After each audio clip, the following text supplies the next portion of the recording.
салом дӯстони гиромӣ, ҳаводорони забонҳои хориҷӣ, алоқамандони забонҳои хориҷӣ, ҳамагӣ хушомадед ба пахши мустақими навбатӣ ки дер боз буд пахши мустақим надоштем.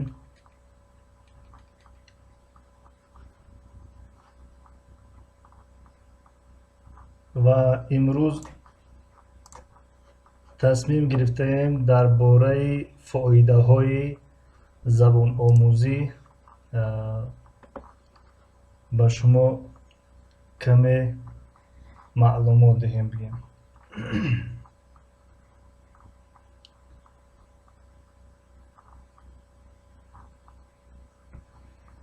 хоб зебо гӯтоид якум ташаккури зиёд. мевлек йилмаз салом алейкум ва салом, хуш омадед. таҷбалҷувон салом алейкум ва алейкум салом, хуш омадед. хоб ки бошад дӯстони гиромӣ, имрӯз чӣ гуна гуфтем дар бораи фоидаҳои забономӯзӣ ба шумо гуфта мегзарем.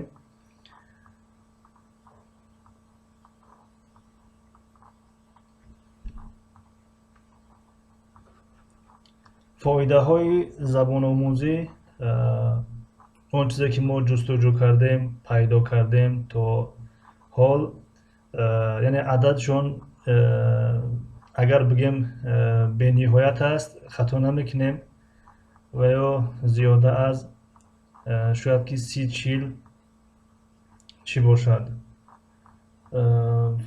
фоидаҳои забономӯзӣ бошад. аммо ба якчандтаи онҳо мо иктифо кардем. тақрибан 24 ё 25 фоидаро дар ин ҷо ҷамъоварӣ кардем ва ин фоидаҳои забономӯзӣ ҳам аз лиҳози равонӣ ҳастанд, яъне равонӣ, фикрӣ, ва ҳам аз лиҳози сиҳатӣ ҳастанд, беҳдоштӣ, ва ҳам аз лиҳози иҷтимоӣ ҳастанд. хоб яке аз фоидаҳои забономӯзӣ ин иртибот ва гуфтугӯ аст.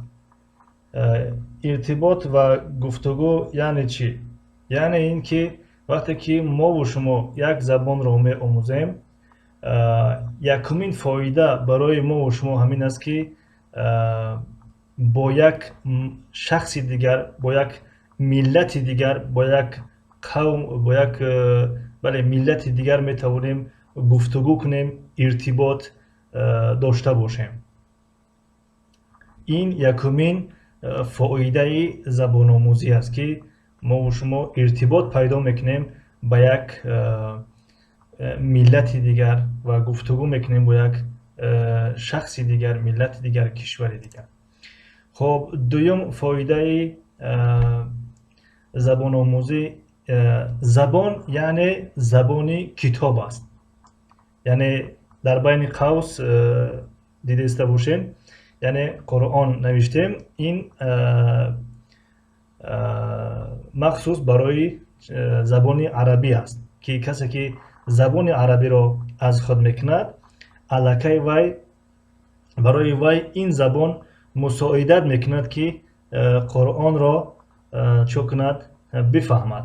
албатта фақат барои Қуръонро фаҳмидан яъне чиз кифоят нест, яъне забонро биомӯзем, яъне як чанд калима аз ёд кунему Қуръонро бифаҳмем, ин кифоягӣ намекунад, аммо мусоидат мекунад, яъне кӯмак мекунад барои фаҳмидани чиз Қуръон. ва инро дар байни қавс гирифтем. аммо дар умум вақте мо як забонро меомӯзем, мо дастрасӣ ба як ҷаҳони дигар мекунем, яъне як китобҳоеро дастрас мекунем, китобҳоеро пайдо мекунем, китобҳоеро мехонем ки он китобҳо дар забони мову шумо нест.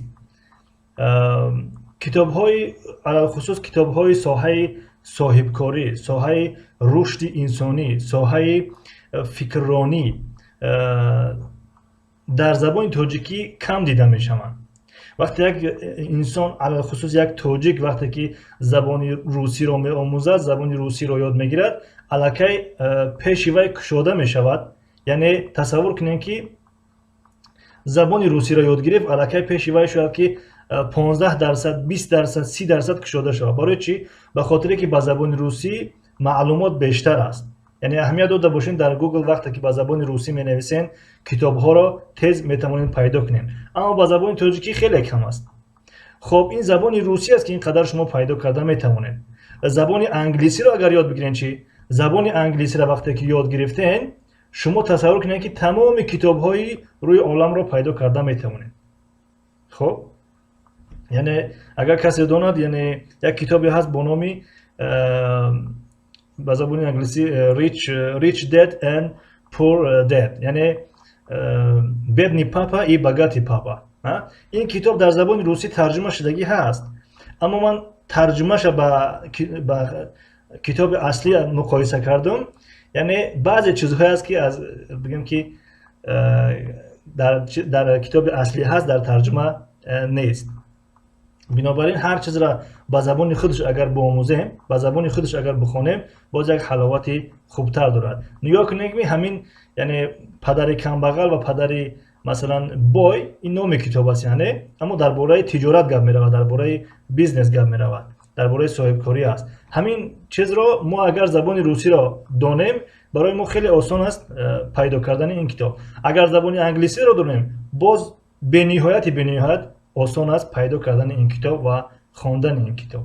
خب یعنی دوم فایده زبان آموزی این است که ما و شما دسترسی به کتاب میکنیم. زبان این زبانی کتاب است. خب میرویم به سراغ فایده سوم. فایده سوم فهمیدن قانون. خب در بین قوس باز گرفتیم احکام شریعت. احکام شریعت این تعلق دارد به زبان عربی. خب کسانی که زبان عربی رو می‌آموزند دیگر همون احکام شریعت رو یعنی میفهمند. چرا؟ به خاطر که همه کتاب‌های احکام شرعی و مثلا مسئله و فقه و دیگر اینها به زبان عربی نوشته شدن. یعنی دیگر نیاز به رفته از یک مثلا شخص یا از یک مولای، از یک داملای نیاز پیدا نمی‌کند که اونجا رود بپرسد. خودش میتواند که همون کتاب را از گوگل فرارد بخواند و احکام شریعت خودش را بفهمد. این بود در بین قوس. اما در عموم فهمیدن قانون، امروز تصور کنید که کسی که زبان روسی را میداند چندین کتاب ها، چندین شاید هزارها کتاب درباره قانون نوشتگی باشد. خب یعنی خواستم دانشجویی که در فاکولته حقوق شناسی میخوانند وقتی که زبان روسی را میآموزند، برای اونها خیلی آسان است دسترس کردن اون موادهایی که اونها میخواهند مطالعه کنند. خب سوم فایده زبان آموزی همین است که فهمیدن قانون، خب قانونی شرعی باشد، خب قانونی مثلا دنیوی باشد. خب چهارم فایده زبان آموزی فهمیدن و یاد گرفتن زبان. یعنی ما تا حاضر گفتیم که فایده آموختن زبان یعنی ارتباط، گفتگو دیگر، اما فهمیدن و یاد گرفتن زبان اینش خودش باز یک فایده علاهیدگی دارد. یعنی یک فایده مخصوصی هست که ما یک زبان رو درک میکنیم، یک زبان رو میفهمیم، یک زبان رو یاد گرفتیم. یعنی با زبان عربی یک ضرب المثل هست که میگوید من تعلم لغت قوم امن مکرهم. یعنی هر یک نفری که زبان یک ملت را میآموزد، پس از مکر اون ملت در امین میماند. یعنی مکر اون ملت یعنی چخیل؟ یعنی که وقتی شما یک زبان رو میآموزید، دیگر شما رو مثلا فریب داده نمیتونن، شما رو فند کرده نمیتونن، شما رو پیشپا داده نمیتونن. خب بنابراین فهمیدن و یاد گرفتن زبان اینم یک فایده چی است؟ زبان آموزی است. پنجم فایده زبان آموزی ذکاوت و ذهن انسان را برو میگرداند. ذکاوت و ذهن انسان را برو میگرداند. این جنبه روانی دارد، یعنی ساحه روانشناسی است. شما را همین جستجو کنین، یعنی در گوگل نویسین هر مطلبی رو که پیدا کردین، هر چیزی که به زبان روسی می نویسین، به زبان مثلا انگلیسی می نویسین، به زبان عربی، به زبان فارسی، به زبان تاجیکی، فایده زبان نویسین، فایده زبان آموزی نویسین، میبرد که ذهن انسان رو برو میکند، ذهن انسان رو برو میکند. یک تحقیقات بی بی سی انجام داده است، در اونجا آورده است که کودکانی که از یک زبان بیشتر میدانند، ذهن اونها برو است، ذکاوت برو دارند. فهمو؟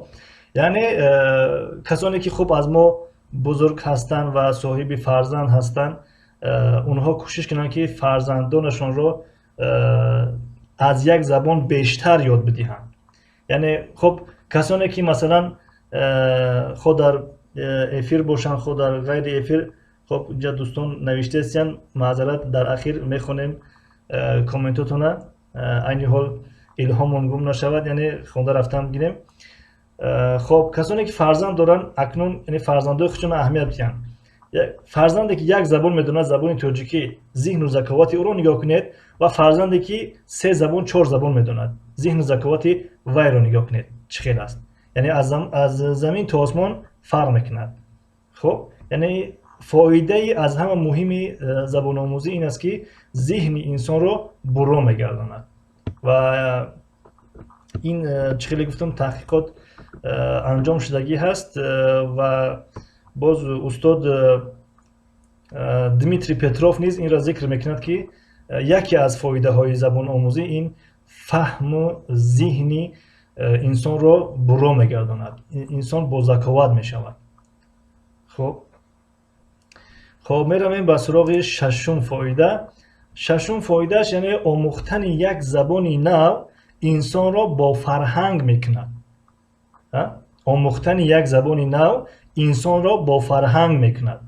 یعنی وقتی که انسان یک زبان بیشتر میداند، مثلا 2 زبان، 3 زبان، 4 زبان میداند، اون انسان از دیگر انسان ها خیلی فرق میکند. انسانی با فرهنگ است. برای چی با فرهنگ است؟ و این نتیجه مطالعهش، یعنی با دیگر زبان جستجو میکند، مطالعه میکند، میبیند، میخواند، با دیگر مردم رابطه دارد، صحبت میکند، گپ میزند، میرود، میآید، با دیگر کشورها سفر میکند، میبیند مردم رو، منتالیته مردم رو میبیند. الکی بگیم با ثقافت میشود انسان، با فرهنگ میشود. یعنی خیلی انسان، خیلی از دیگر انسانی که یک زبان میداند، کسی که از 3-4 زبان میداند، این انسان خیلی فرق کننده هستند از دیگر انسان ها.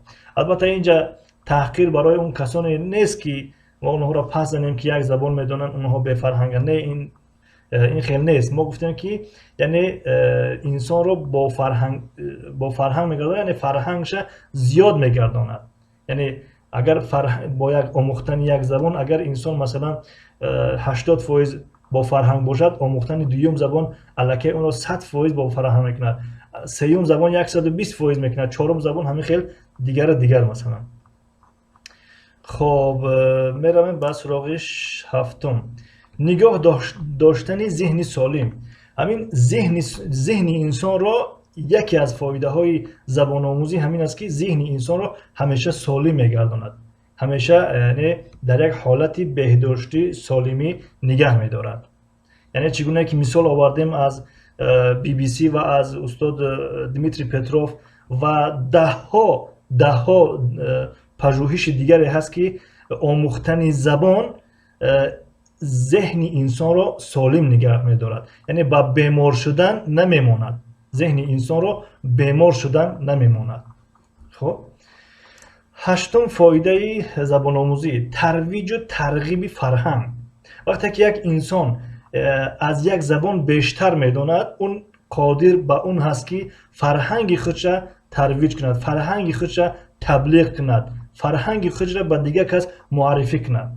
یعنی تصور کنید که در تاجیکستان فقط یک زبان رو میدونن، همین 9 میلیون 10 میلیون آدم مثلا یک زبان رو میدونند. ما چه خیلی فرهنگ خود رو به دیگر کس معرفی میکنیم، ما چه خیلی وطن خودمون رو به دیگر کس معرفی میکنیم. بنابراین آموختن زبان، دانستن زبان یکی از سبب‌های پیشروی فرهنگ نیز هست.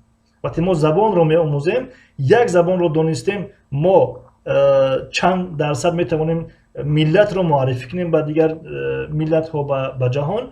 و اگر چند زبان رو دانستیم باز بیشتر میشود. مثلا زبان رو آموختیم، ما کتاب نوشته میتونیم به دیگر زبان رو آموختیم، ما در برنامه های دیگر ملت ها میتوانیم اشتراک کنیم، در برنامه های رادیویی باشد، تلویزیونی باشد.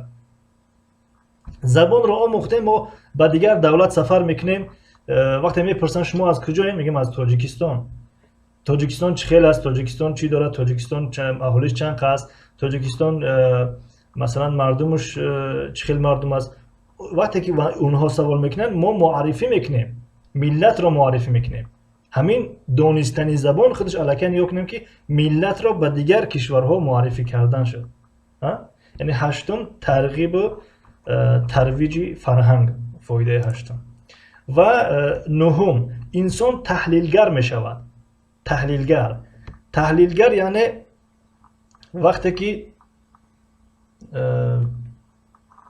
وقتی که انسان از یک زبان بیشتر میداند، انسان تحلیلگر می شود. تحلیلگر یعنی چی؟ یعنی خلاصه برار می شود، خلاصه براریش بیشتر می شود.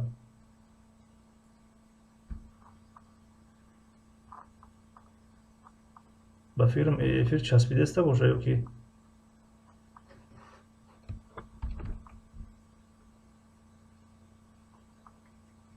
دوستان افیر در شما هم چسبیده است باشه؟ اگر نچسبیده است باشه دوام کنید.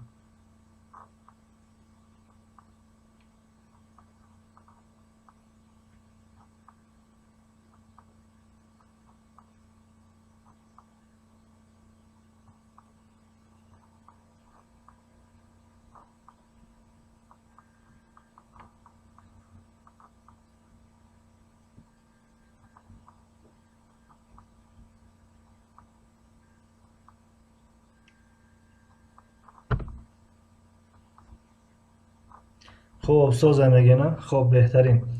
انسان تحلیلگر می شود به کدام معنا است؟ به معنای خلاصه برار می شود. وقتی یک موضوع را پیشنهادش میکنن میگن در همین باره چی فکر داری، چی خلاصه داری، و میتواند که از همون موضوع خلاصه براری کند یا تحلیل کند. مثلا یعنی واضح میگیم که یک نفر رو میگیم همین در همین موضوع چی فکر داری، چی تحلیل داری، چی نتیجه گیری می‌کنی، چی خلاصه داری، خلاصه براری کردن نمیتونن. بسیاری از جوانان ما خلاصه براری کردن نمیتونن، تحلیل کردن نمیتونن. وقتی زبانی بیشتر آموختیم، زبان بیشتر دانستیم، ما تحلیلگر میشویم. تحلیلگر مثلا اگر در اخبارها شنیدگی باشین، تحلیلگری سیاسی، تحلیلگری فرهنگی، تحلیلگری اقتصادی، تحلیلگری مثلا اجتماعی. یعنی تحلیلگر به معنای خلاصه براری کردن میتواند یک موضوع را از چند جانب میبیند، بعدا یک خلاصه خودش رو میبرارد.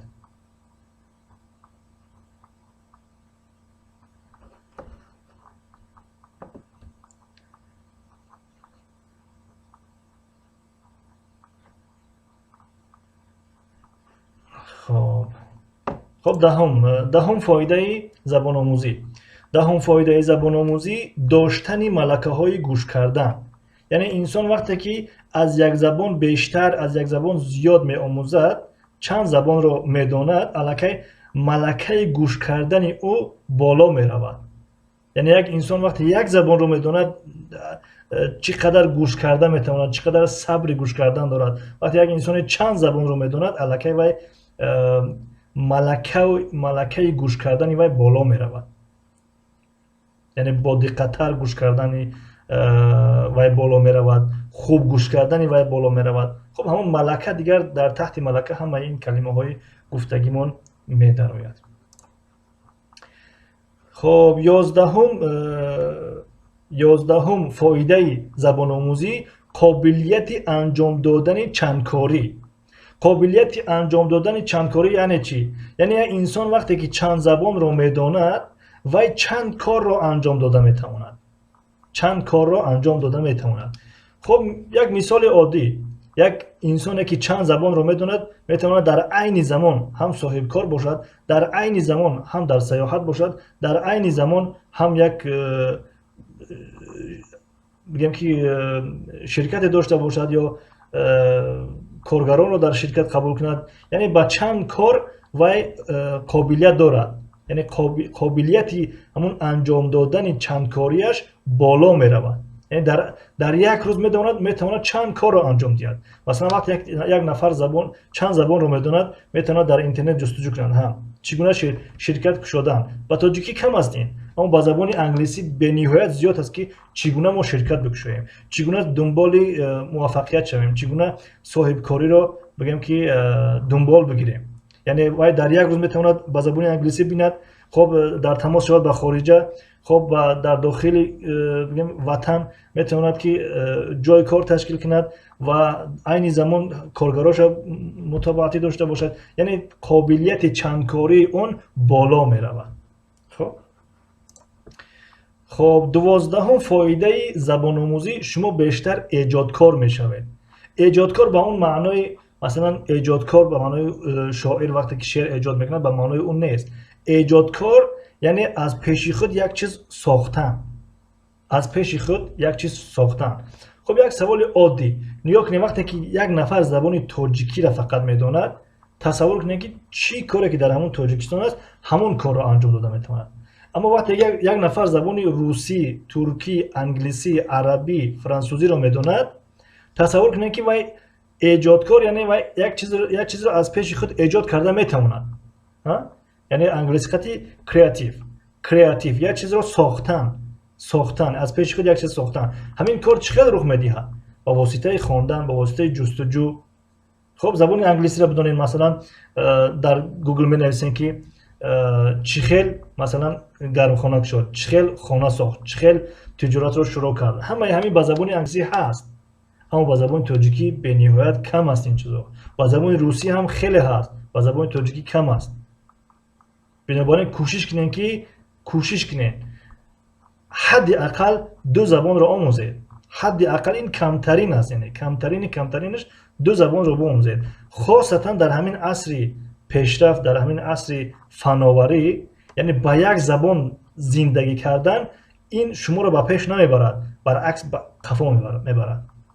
یعنی زمانه خودش پیش رفته است، ما اگر در جامون بیستیم دلالت به این میکنه که ما به قفا گشته استیم.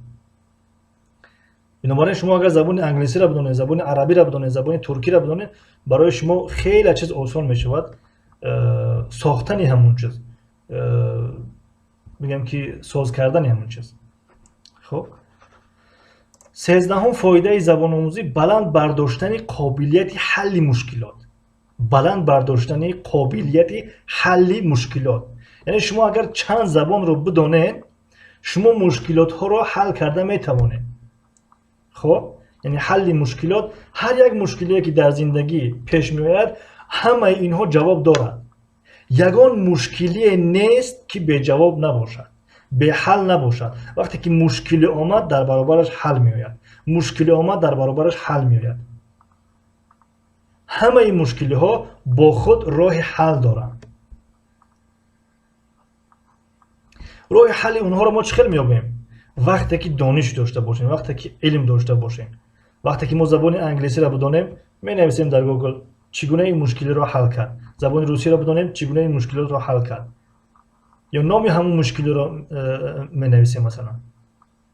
خب شاید این در حیات بعضی از شما این چیز مثلا باشد. خب در حیات ما این چیز بسیار میشد که با کدام مشکلی که دوچار ناییم، مثلا در گوگل می نویسیم که راه حل همین چیز الکی چندین جواب ها میبراید.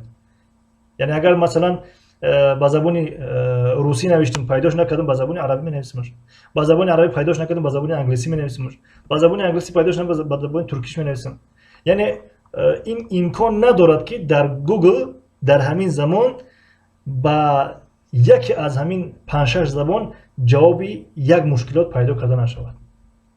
یعنی اینجا فقط گوگل مثال آورده استیم، یعنی این زمان بیشتری از مردم همین گوگل اینترنت استفاده میکنن، اما بعضی کتابایی هست که برای حل مشکلات هستند. خب 14 فایده زبان آموزی، بلند برداشتن امکانات های کسبی یا کسب. یعنی وقتی که انسان از یک زبان بیشتر میداند، وای کار یافتنی وای امکانیت جای کاری نو پیدا کردن برای اون خیلی خیلی آسان است. خیلی خیلی آسان است. یعنی تصور کنید که شما صاحب شرکت هستین، شما همین نفره که عین زمان گوش کرده هستین، خو خواهر هستین، خو برادر هستین، خو اکا هستین، خو دادر هستین، خو پدر هستین، خو مادر هستین، یعنی شما صاحب شرکت هستین. با شرکت شما یک نفر کارگر آمد، کارجو آمد، کارجو یعنی کار جست است. خب میگه من کار جست هستم، یعنی برای من کار لازم است. میپرسید که مثلا شما چند زبان میدونید، شما از دستتون چی میاد؟ خب میگه که من زبان روسی رو میدونم، کامپیوتر رو میدونم، خب کامپیوتر استفاده بردن میتونم، همین خدر از دست میاد، یعنی برای من کار لازم است.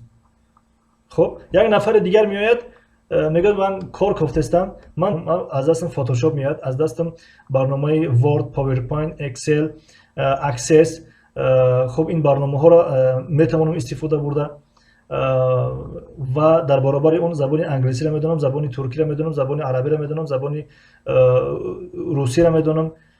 خب شما کدامش رو میگیرید با جای کار؟ یعنی در شرکت خود، در کارخانه خود کدامی از این دو نفر رو میگیرید؟ طبیعی است که همون نفری که از یک زبان بیشتر میدونه. برای چی؟ به خاطر که شما در آینده به همون شخص تکیه کرده میتوانید، اعتماد کرده میتوانید که وقتی یک نفر انگلیس اومد، انگلیسیان اومد، ما کارگری داریم که خطی او زبان انگلیسی خطی گپ زند. وقتی یک نفر ترک اومد، ما کارگری داریم که با وی با زبان ترکی گپ زند. خب بنابراین مسئله زبان آموزی در همین عصر، خاصتا در همین عصر خیلی مهم است و خب این چیزها رو با اون خاطر نگفته هستم که شما بیاین از کانال ما چگونه دنبالگیری کنین، زبان آموزین از کانال ما، از هر کانالی که دوست دارید، از هر کانالی که دوست دارید، ما ذره ملال نیستیم. روین زبان آموزین، کمی کمش شما اگر از 30 ساله 35 ساله بالا یا پایان باشد، کمی شما باید دو زبان رو بدونید. اگر شما پدر باشین، اگر شما فرزند داشته باشین، کوشش کنین کمش 3-4 زبان برای فرزندتان یاد بدین که در آینده برای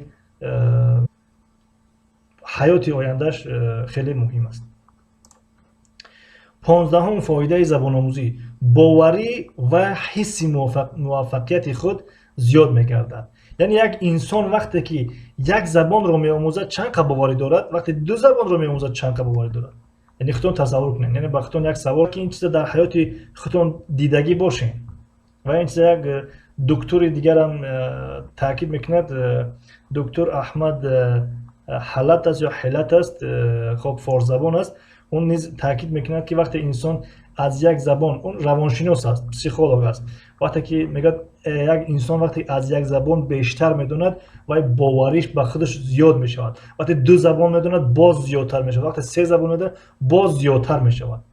یعنی واقعا همین خیلی است. باز نگاه کنیم، یک نفر به روسیه سفر میکند، اگر زبان تاجیکی را داند، روسی را نیم کلا داند، اگر یعنی یک نیم کلا باور به روسیه رفته است. اما وقتی که یک نفر به روسیه سفر دارد، زبان روسی را 100% میدوند، در برابر اون زبان انگلیسی را میدوند، در برابر با یک زبان دیگر میدوند، کامپیوتر را میدوند، با باوری کامل سفر کرده است. میگه اگر رفتم این کار را پیدا نکردم، دنبال ایش میرم، این کار پیدا نشد، دنبال ایش میرم. یعنی در خودش یک باوری هست و در آینده یعنی یک حس موفقیت برای او هست. یک نفر را بگم که شما این کارا انجام تین، این کارا انجام تین، یعنی که در حیات موفق میشین، یعنی فکر میکنند که این افسانه خونده است. اما وقتی یک انسان 2-3 زبان بیشتر بداند، وقتی درباره موفقیت گپ میزنی، مستقیما همون نیزه که گفته است، همون گپ گفته است، به مثل نیزه میره در دلش میزنه، یعنی در جای در کاری میاد میزنه. یعنی این از تجربه خودم گفته استم که وقتی انسان از یک زبان بیشتر میداند، حس موفقیت در او بیدار میشود، یعنی کوشش میکنند که در حیات همیشه موفق باشد. خب با مثل همین پسر بچه میگه که I can do it, I can do it, I can do it. من میتوانم این کار را انجام بدم، من میتوانم این کار را انجام بدم. خب 16 فایده زبان آموزی، درآمد مالی بیشتر. یعنی درآمد همون کسی که با یک زبان زیاد گپ میزند درآمد مالیش بیشتر میشود. یعنی یک نفر میگه که من 4 زبان رو میدونم، در یک شرکت کار میکنم، مثلا هر ماه $300 اویلی میگیرم، چقدر زیاد میشود. شما وقتی که زبان رو چند زبان رو میدونید، شما میتونید در یک شرکت کار کنید، در یک جا درس دهید، درس ایلواگی مثلا، باز از طریق اینترنت کارهای آنلاینی هستند. کارهای آنلاینی که مثلا کار پیشنهاد میکنن برای شما، در یک روز 2 ساعت 3 ساعت اون کار رو انجام میدین، برای شما ماهانه یک سومی معین $200 $300 پیشنهاد میکنن. یعنی کاری رسمی در کارت میگذاره مثلا. فهمو؟ یعنی یک انسان وقتی که از یک زبان زیاد میداند، یعنی برای او چند راهی درآمد پیدا میشود. یعنی تکیه نمیکنه فقط به یک بازار دا باشد بازار برات بیاد، ساختمان باشد ساختمان برات بیاد، و این چیز تکیه نمیکنه. حتما کوشش میکنه که باز از راهی درآمد رو نیز پیدا کنه. 17 فایده زبان آموزی افزایش امکانیت سفر به خارجه. یکی از فایده های زبان آموزی که این فایده اجتماعی به حساب می رود، یعنی امکانیت سفر به خارجه بیشتر می شود. یعنی امروزها بعضی ها سوال میکنن که ما چخیل به ترکیه برویم، یعنی ما چخیل به ترکیه رویم. وقتی شما زبان ترکی را بدانین، زبان روسی را بدانین، شما می نویسین در یوتیوب، در گوگل می نویسین که چخیل به ترکیه رفت، یگان قینی ندارد همین ترکیه آمدن. یعنی چگونه که شما به روسیه سفر میکنید، همین خیل به ترکیه میید. اما وقتی که یک انسان معلومات ندارد، زبانی همین ملت نمیداند، یعنی با اون یک واهمه لغت میکند که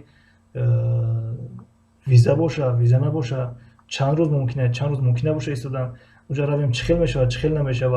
اما وقتی که زبان رو شما بدونید، الکی درباره همین کشور میتونین معلوماتی مختصر در اینترنت پیدا کنین، و راههای ارزان آمدنش هم هست، چخیل ارزان میین، راههای ارزان زندگی کردنش هم هست، چخیل ارزان زندگی میکنین، راههای بگم که ارزان خرید کردنش هم هست، چخیل ارزان خرید میکنین. اما وقتی که ندونیم چی، منتظر میستیم با ترجمان که ترجمان کی میاد میگه که در ترکیه چی گپ است مثلا. خب شما امکانیت پیدا میکنید که سفر بیشتر کنید. یعنی عین حال من نمیدونم که مثلا با شناسنامه خارجی تاجیکستان مثلا با چند کشور سفر کردن میتونین به ویزا، انیخش نمیدونم، لیکن تخمین گفتم میتونم که شاید که از 100 کشور زیاد باشه، شاید از 100 کشور زیاد باشه که ما به ویزا سفر کردن میتونیم. برای سفر کردن چی در کار؟ زبان در کار. چگونه که یک چند روز پیش یک پخش مستقیم بود در یکی از کانال های اینستاگرام، یکی از برادران تاجیکی در امریکا زندگی میکند، میگه که میپرسن مردم که چگونه به امریکا بیایم، وقتی میگیم که چیکار کردی برای خود به امریکا اومدن، آیا زبان رو آموختی؟ نه آموخته. یعنی یک انسان مثلا برای یک کشور سفر کردن، یکمین کاری که میکند باید زبان رو آموزد. یعنی زبان رو نآموختن ما چقدر با اون کشور میرویم. البته بله در حالتهای ضروری این چیزها هست که مثلا حالت ضروری، حالت سختی، مثلا توکل میکنیم دیگر میرویم میگیم بعد در اون کشور خودش یاد میگیریم، بله یک کمتر عذاب میکشیم، بعدا آستا یاد میگیریم. اما اینجا فایده زبان آموزی در گفته که همین زبان رو آموختیم چی فایده داره. یکی از فایده هاش همون 17 فایدهش همینه که ما امکانیت سفر کردن به خارجمون بیشتر میشه. خب یعنی مثال میارم که یک روز میشود که میگن که کسی زبان انگلیسی رو میداند به آمریکا سفر کنه. پس زبان انگلیسی اگر تیار باشد شما میرین ویزاش میگیرین سفر میکنین. خب 18 فایده زبان آموزی دوستان نو پیدا میکنید. بله این چیز خیلی واقعیت کلام دارد.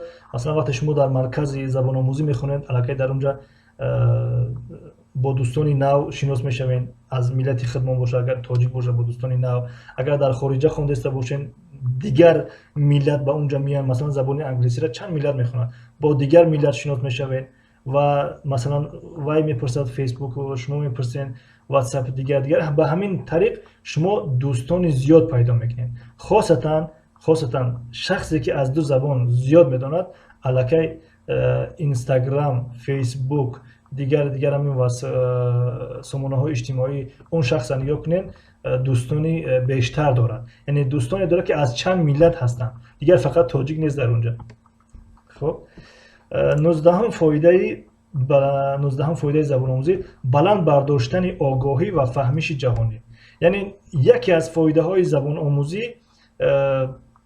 که این بخش اجتماعی داخل می شود، این آگاهی همین انسان بالا می رود، فهمش همین انسان بالا می رود، فهمش جهان بینیش جهانیش بالا می رود. یعنی وقتی که یک زبان رو شما می دونید، شما می توانید تحلیل کنید که مثلا در ترکیه چی گپ است، در روسیه چی گپ است، در خب دیگر کشور چی گپ است، در دیگر کشور چی گپ است، آیا با همون کشور سفر کردن خوب است، خوب نیست، معاشش چند است، مناسب هست با همین معاش در اونجا کار کردن، زندگی کردن یا نه. عموما فهمش شما، جهان بینی شما بالا می رود. خب 20 فایده زبان آموزی، زبان های دیگر را زودتر می آموزید. این چیز حقیقت داره، واقعیت است که وقتی شما یک زبان رو می آموزید، دیگر زبان با شما آسان می شود آموختنش. برای چی آسان می شود؟ وقتی مثلا شما زبان تاجیکی رو تا قبل دانید، هر ملت زبان خودش کم اهمیت میده. یعنی خو روس رو میپرسیم، خو انگلیچان رو میپرسیم، خو مثلا ترک رو میپرسیم، خو دیگر ملت رو میپرسیم، وقتی میگیم درباره اسم گپ زد، اسم چیه؟ خب حتی ما تاجیکی وقتی میپرسیم اسم چیه، نمیدونیم اسم چیه یا کی فعل چیه یا صفت چیه. یعنی اسم اون حیثیت نطق است که نام اشیا رو ifade میکنه با سوالای کی ها چی ها جواب گفته میشود. این رو بله البته بعضی شما میدونید، اما اکثریت همین چیزا نمیدونن، قاعده های زبان رو نمیدونن. وقتی شما یک زبان رو آموختید، مثلا زبان روسی رو آموختید، اسم آموختید، صفت آموختید، دیگرش آموختید، فهمیدید که اسم در جمله چی نقش بازی میکند، فعل چی نقش بازی میکند، ظرف چی نقش بازی میکند، صفت چی نقش بازی میکند. وقتی که زبان دیگر میگذارین، از زبان روسی میخواین به زبان انگلیسی رو یاد بگیرید، دیگر میدونن که اسم چیه، دیگر اون رو از یاد نمیکنین اسم چیه، میدونید که این کلمه اسم است، اینش ظرف است، اینش صفت است، اینش برای این به اینجا آمده است. و این در تجربه خودم مثلا شدگی که وقتی که یک زبان رو آموخته ایستادم و میخوام با دیگر زبان بگذارم، دیگر زبان رو آموختن برای من خیلی آسان است. و این گپ دمیتری پتروف نیست تأیید کرده است در یکی از برنامه‌هاش، اگر دیده باشین گفته که وقتی که آموختن دوم زبان از یکم زبان دا آسان‌تر است، آموختن سوم زبان از دوم دا باز آسان‌تر است، آموختن چهارم زبان باز از آموختن سوم زبان دا آسان است. تا چند زبان بیشتر می‌آموزید، مثلا دوم زبان آموختن اگر کمی دشوارتر باشد، دهم زبان را مثل چای نوشیدن چیکار میکنیم می‌آموزیمش. چای گفتیم، چای دیگه می‌آموزم.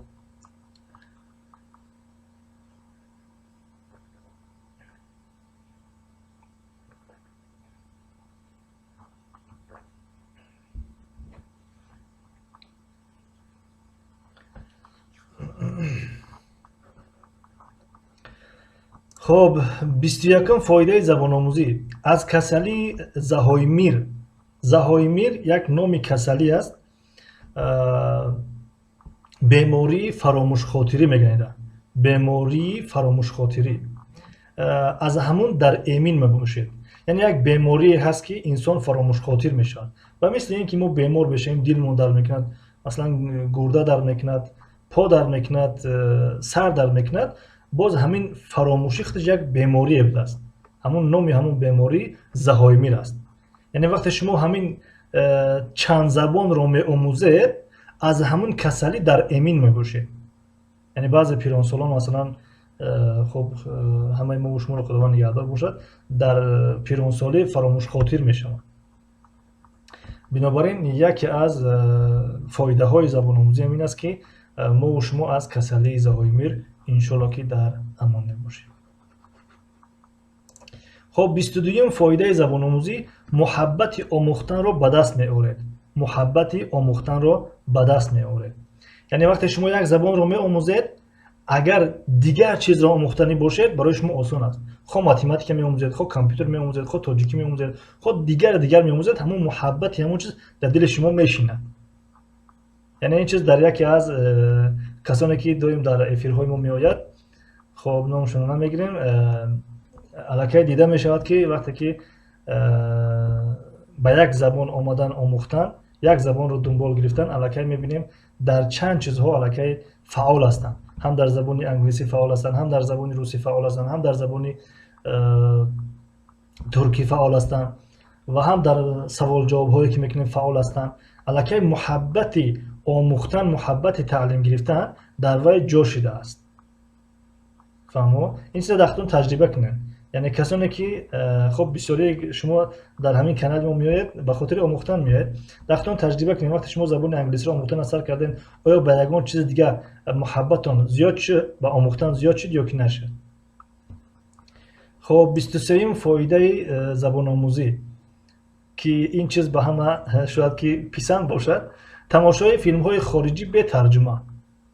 تماشای فیلم های خارجی به ترجمه یعنی شما دیگر نیاز پیدا نمیکنید که ترجمه فیلم رو منتظر شوید یا که جستجو کنید. یعنی نویسید که کینوی حامیون برآمد یا کینوی فلان برآمد یا کینوی دیگر مثلا برآمد از ترجمه خطی. به ترجمه بتونید تماشا کنید. خب این فقط درباره کینوهای ترکی نیست، مثلا کینوهایی هست که با زبان انگلیسی هستن، ترجمهشون در زیر ویدیو میبراید با زبان روسی. خودش انگلیسی گردیسه، ترجمهش با زبان روسی است. کینوهای ترکی است، ترجمهش با زبان عربی است. کینوهای خب انگلیسی است، در زیرش با زبان فارسی ترجمهش میکنن. یعنی کینوهای با ترجمه اونقدر لذت خوب ندارن. امیره بگیم مثلا خب بعضی از ترجمان های هستن که موافق همون کینو ترجمه میکنن. بله، یکی از همون ترجمان ها همین ترجمان های تاجیکی خودمون که همین کینوهای ترکی رو وقتی ترجمه کردگی خیال میکنن که خودش گپ زده. اما بعضی کینوهای هستن که وای ترجمه کردیسه حالی لبش نجنبیده است یا که این لبش جنبیده است او خپای ترجمه مثلا. بنابراین با ترجمان دیگر شما با ترجمان فیلم ها دیگر شما احتیاج پیدا نمیکنید و وقتی فیلم به همون زبان خودش تماشا میکنید با یک لذت دیگر داره. مثلا کسی ترکی را میدوند کینوی حامیونه یکم قسمش را تماشا کند با زبان تاجیکی و بعدا با زبان ترکی تماشا کند که چه خیلی است. یعنی با زبان همون فیلم خود ترکی باشد، خود روسی باشد، خود انگلیسی باشد، وقتی تماشا میکنید باید با یک لذت دیگر دارد. خب 24م فایده زبان آموزی، زبان مادریتان رو تکمیل میدهد. این درسته. بعضی قاعده ها رو من در زبان تاجیکی نمیدونستم چی میشود، یعنی چه خیلی میشود همون قاعده. اما وقتی که زبان آموزی رو شروع کردم، زبان انگلیسی و ترکی و عربی رو شروع کردم آموختن شد، البته بعضی قاعده های زبان تاجیکی رو فهمیدم که در زبان تاجیکی هم خیلی قاعده بوده است. بنابراین زبان خارجی را آموختن یکی از فایده هاش همین مادری ختم خوب میفهمی، خوب درک میکنی، با تکمیل میدهی. اگر 50% دونی 60% میشه، 60% دونی 70% میشه، 70% دونی 80% میشه، اگر 90% دونی 100% میشه. خب 25م فایده و فکر میکنم که آخرانش هست و بعد از این کوشش میکنیم که با کامنت های شما جواب بدیم. 25م فایدهش همین است که شما با ترجمان دیگر نیاز ندارید. یعنی خود سفر میکنید، خود کینو تماشا میکنید، خود با یک خارجی ملاقات دارید، یک خارجی بگیم که وطنی میاد، خود یک توریست، یک سیاح رو میبینید، دیگر شما با ترجمان نیاز ندارید. یا که ما در یک کشور دیگر قرار داریم سیاح هستیم، برای ما ترجمان دیگر لازم نیست. خب ترجمان یک چیز فراموش نکنید که 100% همه چیز ترجمه نمیکنه. ترجمان خلاصه میکنه، ترجمه میکنه. بنابراین خب این بود و فکرم آخران فایده زبان آموزی. کوشش کنین از یک زبان بیشتر آموزین، از دو زبان بیشتر آموزین.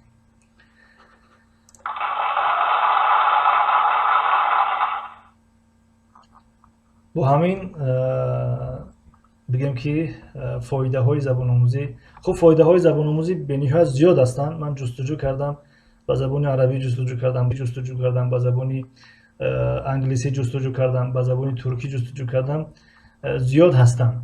اما تقریبا چند دقیقه شد، قریب که 1 ساعت میشد که گپ زدیم. همین قدرش فکر میکنم کفایه هست و برای کسانی که این چیز لازم است میتونن جستجو کنن در گوگل فایده های زبان آموزی با تاجیکی زنن. اگر باشد خب با تاجیکی نمیدونم هست نیست، فایده های زبان تاجیکی، فایده های زبان آموزی زنید، در این ویدیو ما میبره. اما با زبان روسی بزنید، با زبان انگلیسی بزنید، با زبان عربی بزنید، با زبان فارسی بزنید، میبره.